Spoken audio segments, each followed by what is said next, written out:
ఒక్కసారి గెలిచి చూడు, లోకమొచ్చి నిన్ను పరిచయం చేసుకుంటుంది.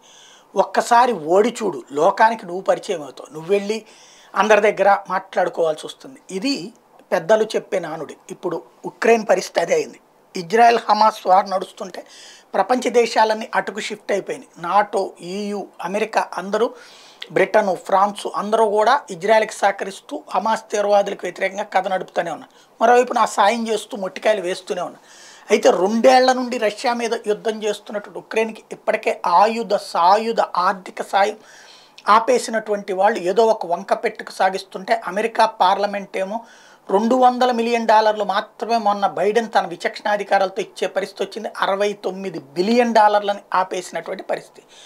మొత్తుకుంటున్నా పట్టించుకున్నటువంటి పరిస్థితి. మరొక వైపున యూరోప్ యూనియన్ దగ్గర నుంచి సాయానికి సంబంధించి మొన్ననే అడ్డుపడ్డటువంటి ఉదంతం చూసాం. అక్కడ ఇప్పుడు నాటో తరపున సాయం ఇప్పిద్దాం అనుకుంటే నాటో సాయానికి హంగరీ వీటో చేసింది. అంటే తద్వారా ఆ డబ్బులు ఇవ్వనీయకుండా చేస్తుంది.